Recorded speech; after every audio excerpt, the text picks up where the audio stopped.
Hello दोस्तों, Aditya classes में आपका स्वागत है।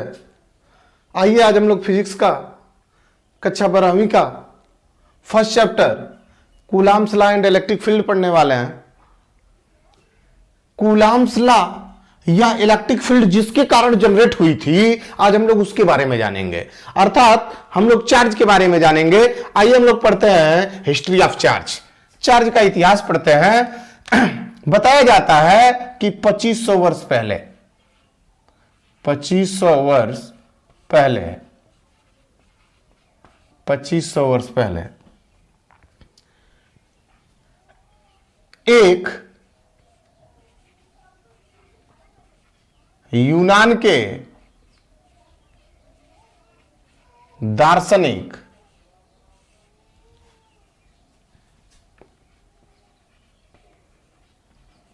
जिनका नाम थेल्स था। 2500 वर्ष पहले एक यूनान के दार्शनिक थे जिनका नाम थेल्स था। इन्होंने बताया कि अगर आप अंबर और ऊन, इन्होंने बताया कि अंबर और ऊन को आपस में लेकर रगड़िए, रगड़ने के पश्चात इनके अंदर एक प्रकार की प्रॉपर्टी जनरेट हो जाती है कि ये अपने से हल्की वस्तु को अपनी तरफ आकर्षित करने लगते हैं। यह बात थेल्स ने 2500 वर्ष पहले बता दी, लेकिन इनकी बातों पर किसी ने विश्वास नहीं किया। इनकी बातों को मिथ्या समझी गई। इनकी बातों को यहां तक कि भूत प्रेत की संज्ञा भी दे दी गई कि हो सकता है कि भूत प्रेत का कारण हो कि ये आपस में एक दूसरे को आकर्षित कर रहे हो। लेकिन इसके बाद लगभग 2000 वर्ष बाद 2000 वर्ष बाद एक इंग्लैंड के वैज्ञानिक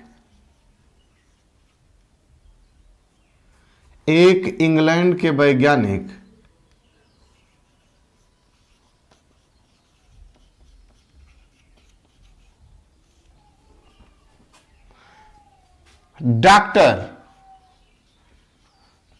गिलबर्ट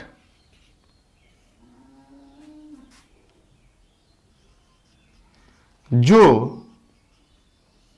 सन 1600 ईस्वी में बताया कि, क्या बताया सुनिए। 2000 वर्ष बाद एक इंग्लैंड के वैज्ञानिक थे जिनका नाम था डॉक्टर गिलबर्ट, जो सन 1600 ईस्वी में बताया कि केवल अंबर और ऊन ही नहीं है जिनको आपस में रगड़ा जाए तो उनके अंदर अपनी से हल्की वस्तु को आकर्षित करने का गुण आ जाता है। ऐसा केवल अंबर और ऊन ही नहीं है, डॉक्टर गिलबर्ट ने बताया। उन्होंने कहा कि ऐसी बहुत सी वस्तुएं हैं जिनको आपस में रगड़ा जाए तो उन वस्तुओं में अपनी से हल्की वस्तुओं को आकर्षित करने का गुण आ जाता है। जैसे इन्होंने कहा कि आप ले लीजिए आबनूस की छड़।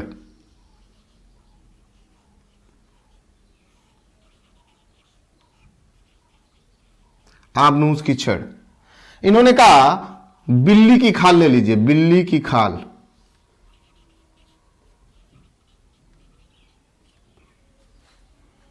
कांच की छड़,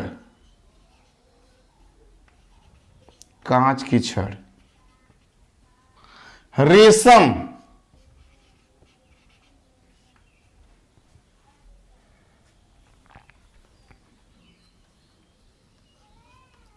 गंधक, लाख इत्यादि बहुत सी वस्तुएं हैं जिनको आपस में रगड़ा जाए तो वो अपने से हल्की वस्तु को आकर्षित करने लगती हैं, अर्थात इस प्रकार का गुण जनरेट कर लेती हैं। तो अगर एक्चुअल में देखा जाए तो इनके अंदर किसके कारण गुण जनरेट हो रहा था, तो देखा जाए कि इनको आपस में रगड़ा जाता है तभी इनके अंदर ऐसा गुण जनरेट हो रहा है कि ये अपने से हल्की वस्तु को आकर्षित कर रही हैं। तो एक दूसरे को रगड़ा गया, अर्थात मैं कह सकता हूं कि घर्षण के कारण यह गुण जनरेट हो रहा है। मैं कह सकता हूं कि यह गुण घर्षण के कारण जनरेट होता है।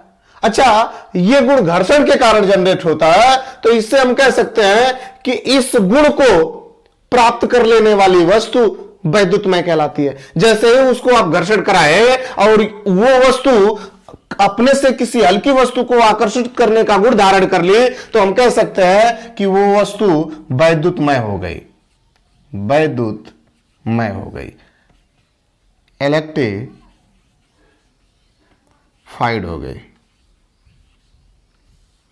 ये वस्तु वैद्युतमय हो गई। अर्थात अगर देखा जाए तो ये कोई वस्तु वैद्युतमय हो रही है तो इसमें भी किसी का कारण होगा। ये वैद्युतमय अपने से तो होगी नहीं, कुछ इसके अंदर परिवर्तन जरूर होगा, तभी ये वैद्युत का गुण धारण कर रही है। तो जिसके कारण ये गुण जनरेट होता है उसको हम लोग वैद्युत कहते हैं। जिसके कारण वैद्युतमय का गुण धारण कर लेती है वस्तु, उस गुण को हम वैद्युत कहते हैं। मतलब जिसके कारण यह गुण उत्पन्न होता है उसको हम वैद्युत कहते हैं, उसको हम वैद्युत कहते हैं।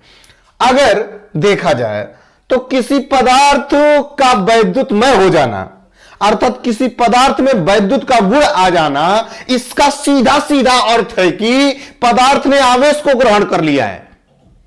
अगर कोई पदार्थ वैद्युतमय हो जाती है तो इसका सीधा सीधा अर्थ है कि वो पदार्थ कहीं ना कहीं आवेश को ग्रहण कर ली है, और इसी कारण वैद्युतमय पदार्थ को हम लोग आवेशित पदार्थ के नाम से भी जानते हैं। आइए हम लोग अगला पॉइंट देखते हैं, धन तथा ऋण आवेश।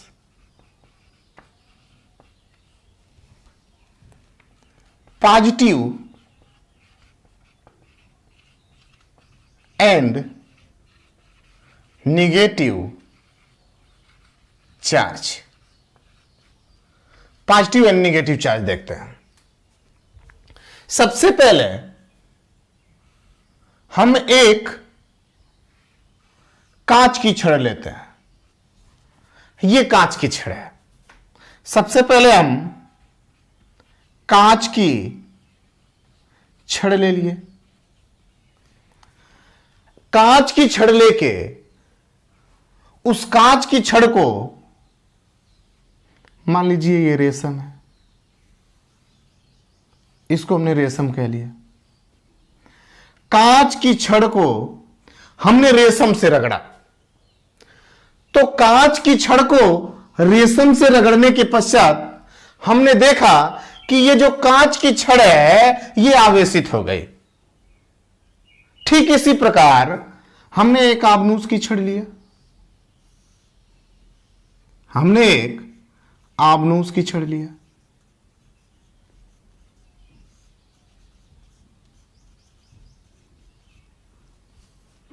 और बिल्ली की खाल लिया।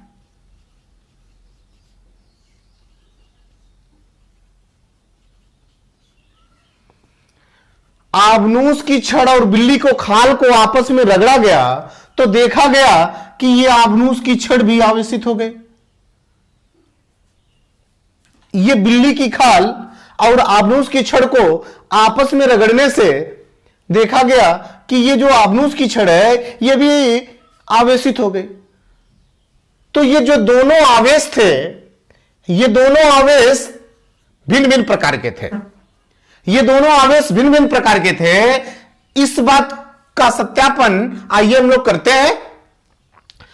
जब एक कांच की छड़ और रेशम को आपस में लेके रगड़ा गया और रगड़ने के बाद देखा गया कि जो कांच की छड़ थी वो आवेशित हो गई। मतलब अगर इसको कहना चाहें तो कह सकते हैं कि कांच की छड़ और रेशम को रगड़ने के बाद जो कांच की छड़ आवेशित हुई थी उसको हम एक दृढ़ आधार से बांधकर स्वतंत्रता पूर्वक लटका दिया और इसको कह दिया कि आवेशित कांच की छड़।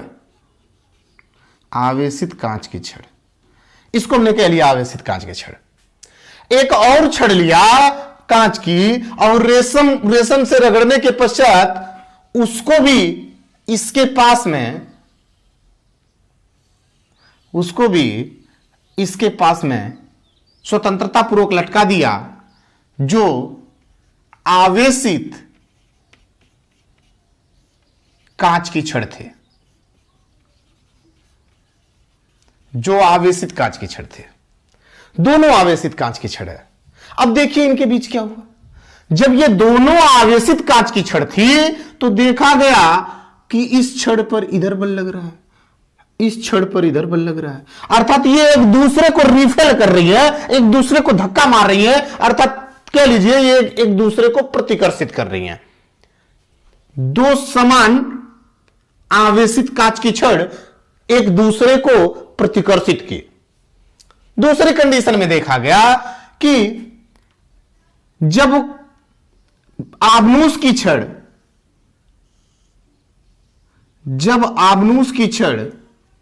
और बिल्ली की खाल को लेकर रगड़ा गया तो आबनूस की छड़ आवेशित हो गई।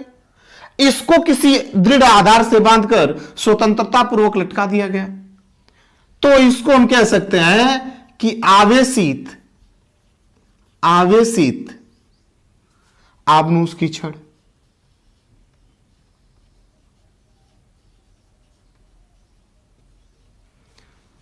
एक दूसरी भी आबनूस की छड़ ली गई और बिल्ली की खाल से रगड़कर उसको भी इस आवेशित छड़ के पास स्वतंत्रता पूर्वक लटका दिया गया। इसको भी हम कह सकते हैं कि यह भी आवेशित आबनूस की छड़ है। अब देखा गया कि यह भी छड़ एक दूसरे पर विपरीत दिशा में बल लगा रही है, अर्थात ये भी एक दूसरे को रिफेल कर रही है, एक दूसरे को प्रतिकर्षित कर रही है और एक दूसरे को दूर हटा रही है। फिर इसके बाद तीसरा स्टेप देखते हैं। तीसरा स्टेप में क्या किया गया कि एक कांच की छड़ ली गई और उसको रेशम से रगड़ लिया गया। कांच की छड़ को रेशम से रगड़ने के पश्चात जो कांच की छड़ थी वो आवेशित हो गई। तो हम कह लिए कि आवेशित कांच की छड़, आवेशित कांच की छड़। दूसरे कंडीशन में देखा गया कि आबनूस की छड़ और बिल्ली की खाल को आपस में रगड़ा गया। जब आबनूस की छड़ और बिल्ली की खाल को आपस में रगड़ा गया तो आबनूस की छड़ आवेशित हो गई और उसको स्वतंत्रता पूर्वक लटकी हुई आवेशित कांच की छड़ के नजदीक रखा गया। अर्थात इसको कह लें तो यह आवेशित आबनूस की छड़ है।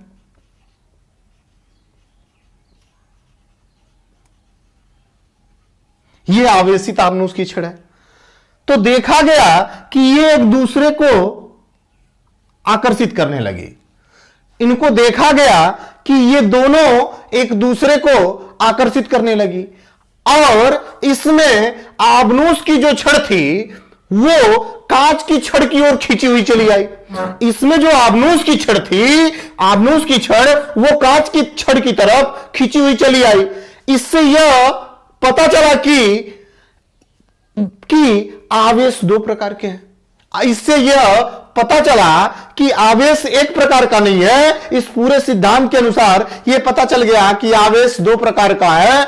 एक वो आवेश कांच से रेशम को रगड़ने पर उत्पन्न हो रहा था और एक वो आवेश जो आबनूस की छड़ और बिल्ली की खाल को आपस में रगड़ने से उत्पन्न हो रहा था। तो पहले वाले आवेश अन्यथा कांच की छड़ को धनावेश तथा आबनूस की छड़ को ऋण आवेश कहा गया। इस बात को बेंजामिन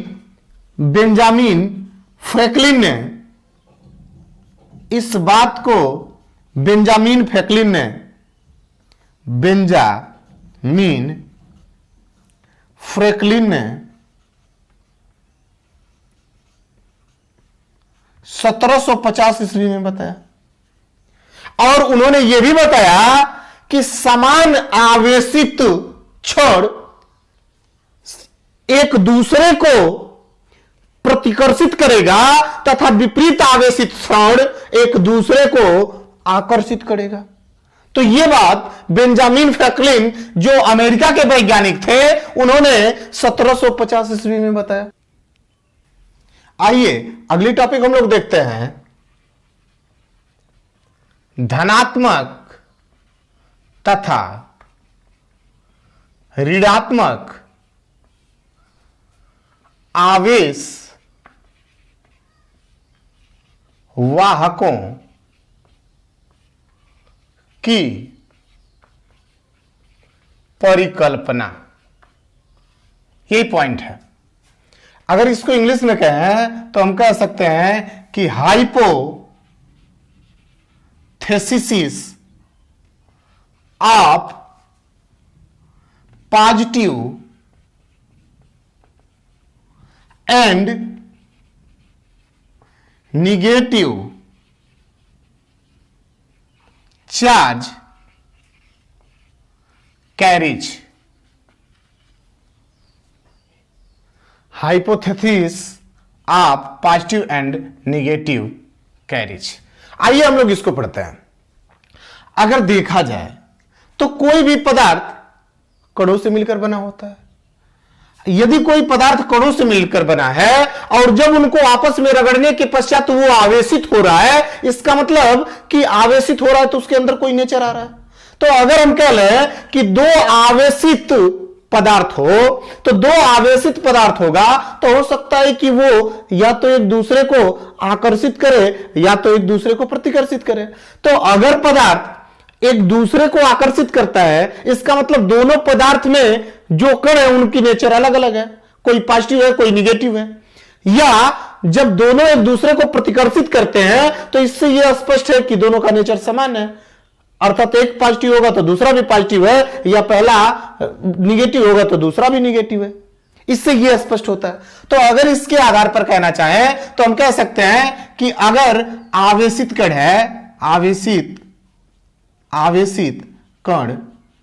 आवेशित कण दो प्रकार का होता है, दो प्रकार का होता है।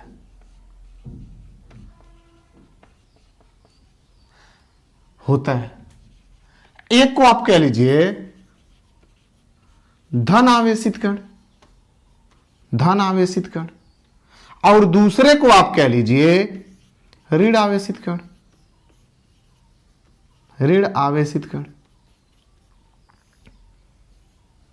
धन आवेशित कण और ऋण आवेशित कण। अच्छा, कोई बॉडी हो और इसको हमने रगड़ा नहीं, और तीसरी बॉडी, जैसे मान लीजिए इस बॉडी को किसी बॉडी से रगड़ा नहीं गया, तो यह देखा जाएगा कि ये किसी को आकर्षित अथवा प्रतिकर्षित करने का गुण नहीं रखते थे। इससे एक चीज स्पष्ट है कि इसमें जितना धनावेश है उतना ही ऋणावेश है, जितना धन है उतना ऋण है। अच्छा, जब किसी भी पदार्थ में जितना धन होगा और उतना ऋण होगा, इसका मतलब वो बॉडी उदासीन है। ये किसी तीसरी बॉडी को अपनी की तरफ आकर्षित नहीं करेगी। तो ये हम कह सकते हैं कि ये बॉडी उदासीन है, न्यूट्रल है। तो अगर कोई बॉडी में धनावेश और ऋणावेश की संख्या बराबर है, इसका सीधा सीधा तात्पर्य है कि वो बॉडी उदासीन है, न तो वो किसी को आकर्षित करेगी और ना ही किसी को प्रतिकर्षित करेगी। यदि इस बॉडी में क्या करें, इस बॉडी को हम कहते हैं आपसे कि आप इसको धनावेश बना दीजिए, इस बॉडी को धनावेशित कर दीजिए। इस बॉडी को धनावेशित करने का सीधा सीधा तात्पर्य है कि इसमें धनावेशों की संख्या को अधिक कर दीजिए। तो आप एक चीज कर सकते हो कि किसी बॉडी से इसमें से धनावेश डाल दो या कहीं से इसमें धनावेश की मात्रा अधिक कर दो। तो अगर जैसे ही इसमें आप धनावेश की मात्रा अधिक कर देंगे तो यह बॉडी धनावेशित हो गई, यह बॉडी धन आवेशित हो गई। एक कंडीशन ये है। या दूसरी कंडीशन है, जैसे मान लो कोई बॉडी थी और उदासीन कंडीशन में थी, जितना प्लस था उतना माइनस था और इसको धनावेशित करना है, तो आप क्या करिए, इस ऋण को निकालकर किसी अन्य बॉडी में कर दीजिए, यहां कर दीजिए, शिफ्ट कर दीजिए, इस ऋणावेश को बाहर निकालिए। जैसे ही ऋणावेश को बाहर निकालेंगे तो धनावेशों की संख्या बढ़ जाएगी, और धनावेशों की संख्या बढ़ जाएगी तो यह बॉडी धनावेशित हो जाएगी, धन आवेशित हो जाएगी। मतलब धनावेशित करने के दो तरीके, एक तो आप कहीं से धन उसमें लाके डाल दीजिए, या तो ऋण को बाहर निकाल लीजिए, तब बॉडी धनावेशित हो जाएगी। ठीक इसी प्रकार किसी बॉडी में कोई उदासीन बॉडी है और उस बॉडी में आपको ऋणावेशों की संख्या अधिक करनी है, या कह लीजिए कि उस बॉडी को ऋणावेशित करना चाहते हैं। तो जब उस बॉडी को ऋणावेशित करना चाहते हैं, इसका मतलब कि या तो आप धनावेशों को निकालकर किसी अन्य बॉडी में शिफ्ट कर दीजिए। जैसे ही आप धनावेश निकालेंगे तो ऋणावेशों की संख्या अधिक हो जाएगी। जब ऋणावेशों की संख्या अधिक होगी तो बॉडी अपने आप ऋणावेशित हो जाएगी। एक तरीका ये। दूसरा तरीका, अगर कोई बॉडी है और उदासीन बॉडी है, इसमें धनावेश और ऋणावेशों की संख्या बराबर है और इसको आप ऋणावेशित करना चाहते हैं, तो ऋणावेशित करने के लिए एक तरीका है कि किसी अन्य बॉडी से आप किसी बॉडी को ऋणावेशित करना चाहते हैं दूसरी विधि द्वारा।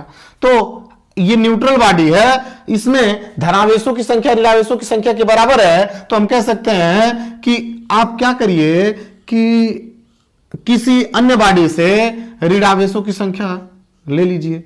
जैसे ही आप ऋणावेशों की संख्या ले लेंगे, आप देखेंगे कि इसमें ऋणावेशों की संख्या अधिक हो गई, धनावेश कम हो गया, तो ये वाली जो बॉडी है ऋणावेशित हो जाएगी, अर्थात ये ऋण आवेशित प्रभाव इस पर हावी हो जाएगा और ये बॉडी ऋणावेशित हो जाएगी। या तो आप इस तरीके से ऋणावेशित कर सकते हैं, या तो इस तरीके से ऋणावेशित कर सकते हैं। दो ही तरीका है आपके पास। तो आइए हम लोग देखते हैं कि जैसे हमने आबनूस की छड़ और बिल्ली की खाल, आबनूस की छड़ और बिल्ली की खाल और बिल्ली की खाल, आपने आबनूस की छड़ लिया और बिल्ली की खाल ली, और दूसरा कांच की छड़ लिया था, कांच की छड़ और रेशम लिया था। तो आप एक आबनूस की छड़ ले लीजिए और एक कांच की छड़ ले लीजिए और बिल्ली की खाल को आबनूस की छड़ से रगड़िए। तो जब हम इसको रगड़ते थे तो देखते थे कि ये जो आबनूस की छड़ थे वो ऋणावेशित हो जाती थी। इसका मतलब समझिए कि इस बॉडी में ऋणावेशों की संख्या बढ़ गई, अर्थात इसमें से धनावेश निकल के बिल्ली की खाल में चले गए होंगे। तो इसमें से धनावेश निकल के इसमें आए और इसमें से ऋणावेश निकल कर इसमें आए, तो ये बॉडी ऋणावेशित हो गई और ये बॉडी धनावेशित हो गई। ठीक उसी प्रकार ये कांच की छड़ जो थी ये धनावेशित थी, तो कांच की छड़ धनावेशित थी और रेशम ऋणावेशित था। तो कांच की छड़ धनावेशित है और ये ऋणावेशित है। इसका मतलब कि कांच की छड़ से ऋण वाला निकला होगा और इसमें गया होगा रेशम में, और रेशम से धनावेश निकला होगा और कांच में गया होगा। कांच की बॉडी धनावेशित हो गई और रेशम ऋणावेशित हो गया, आबनूस की छड़ ऋणावेशित हो गई और बिल्ली की खाल धनावेशित हो गई। इसका सीधा सीधा अर्थ यही था कि आबनूस की छड़ से धनावेश बिल्ली की खाल में गए होंगे और बिल्ली की खाल से ऋणावेश आबनूस की छड़ में आए होंगे, और कांच की छड़ से ऋणावेश रेशम में गए होंगे और रेशम से धनावेश कांच की छड़ में आए होंगे। तो अगर दोनों तरीके से देखा जाए तो कह सकते हैं कि अगर दोनों कंडीशनों में हुआ यही कि आवेश एक बॉडी से दूसरे बॉडी में स्थानांतरित हो रहे हैं। किसी से धन निकल के ऋण में जा रहा है, किसी से ऋण निकल के धन में जा रहा है। इसका मतलब अगर कहा जाए तो कह सकते हैं कि इसमें आवेश एक बॉडी से दूसरे बॉडी में जाते हैं। तो एक बॉडी से दूसरे बॉडी में जाना ही आवेशों का वाहक कहलाता है। मतलब इनको आवेश वाहक भी कह सकते हैं। एक बॉडी से कोई आवेश दूसरी बॉडी में चल जाए तो उन आवेशों को हम आवेश वाहक भी कहते हैं। ये थी। इसके बाद अगली topic electrons theory. Electron theory.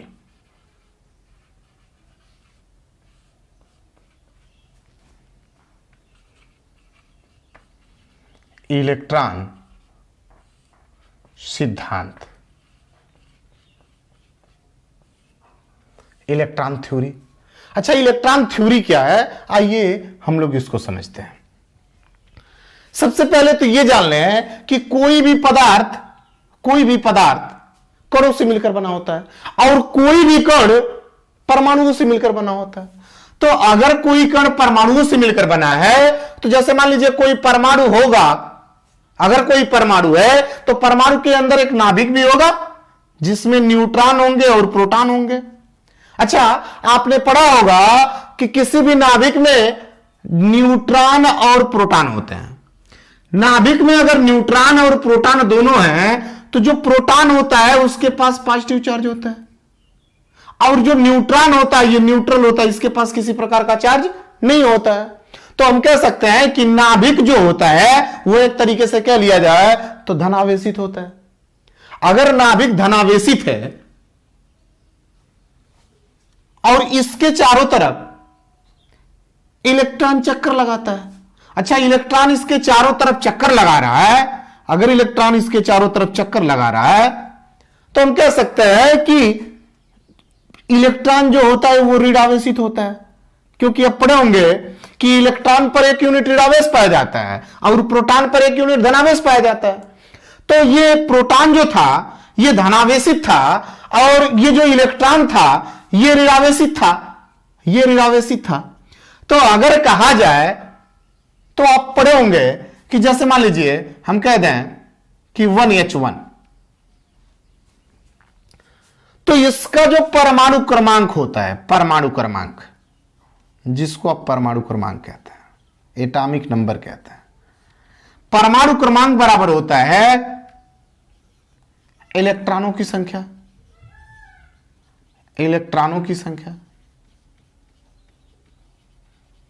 अब बराबर होता है प्रोटॉनों की संख्या।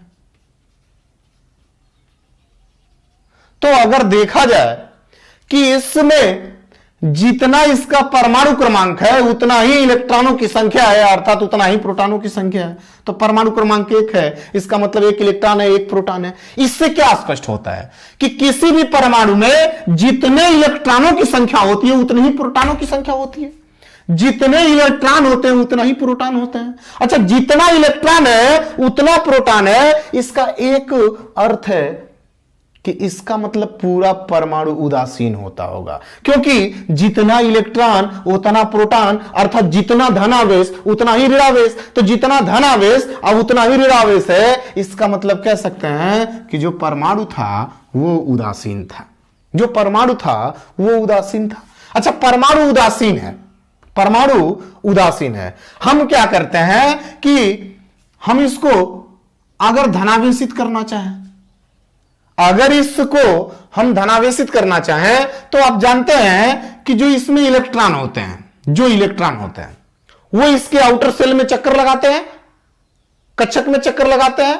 तो अगर आउटर सेल के इलेक्ट्रॉन को आप बाहर निकाल सकते हैं, किसी अन्य परमाणु को दे सकते हैं, तो अगर हम कहना चाहें तो कह सकते हैं कि जैसे मान लीजिए अगर दूसरा कोई परमाणु हो और दूसरे परमाणु से अगर इस परमाणु में इलेक्ट्रॉन आ जाए, कोई परमाणु इसको इलेक्ट्रॉन दे दे। अच्छा, जब इलेक्ट्रॉन इसको देगा, इसका सीधा सीधा मतलब है कि इसके धनावेशों की संख्या इसके ऋणावेशों की संख्या से कम हो गई। जैसे ही इलेक्ट्रॉनों की संख्या बढ़ गई तो हम कह सकते हैं कि इसके धनावेशों की संख्या इसके ऋणावेशों की संख्या के से कम हो गए।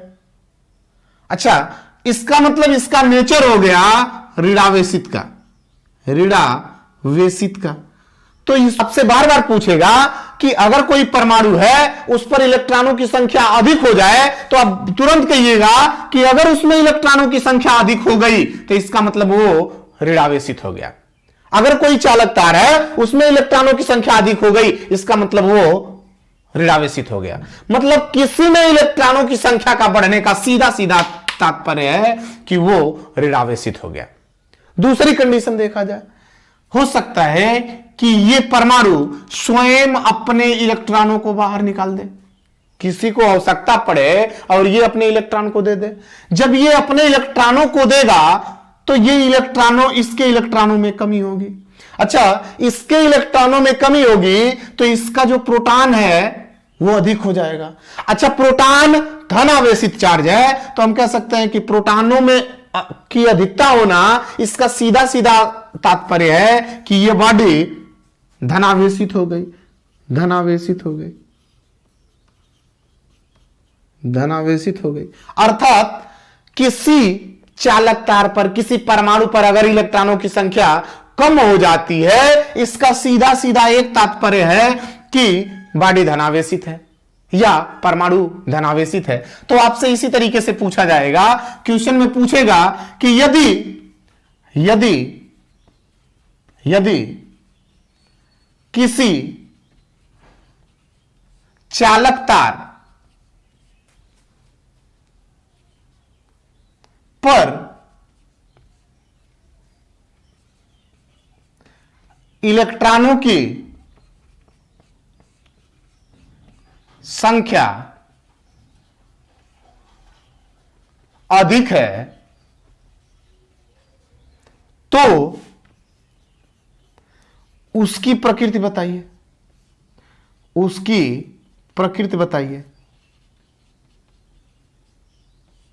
अच्छा, इलेक्ट्रॉनों की संख्या अधिक है तो अच्छा ये बताइए, जिस पर इलेक्ट्रॉनों की संख्या अधिक होती है तो उसकी प्रकृति हो जाती है ऋणावेशित। याद रखिएगा,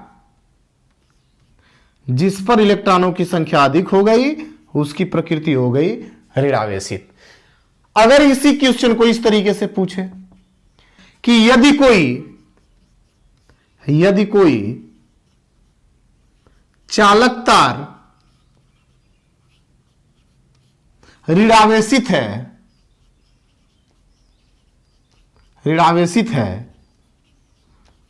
तो इलेक्ट्रॉनों की संख्या होगी, इलेक्ट्रॉनों की संख्या होगी। अगर कोई चालक तार ऋणावेशित होगी तो इलेक्ट्रॉनों की संख्या, आप लिख लीजिएगा, इलेक्ट्रॉनों की संख्या अधिक होगी, इलेक्ट्रॉनों की संख्या अधिक होगी। ये रहा। अगर इसी तरीके से अगला क्वेश्चन पूछे आपसे कि यदि किसी चालक तार में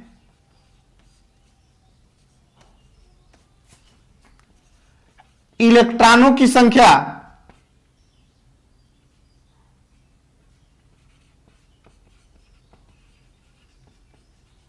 की कमी है तो आप कह लीजिए कि जब इलेक्ट्रॉनों की संख्या की कमी होगी इसका मतलब प्रोटॉनों की संख्या की अधिकता होगी, तो हम कह सकते हैं कि यह धनावेशित होगा, यह धनावेशित होगा। अगर अगली बात की जाए तो कोई चालक तार है और वह धनावेशित है।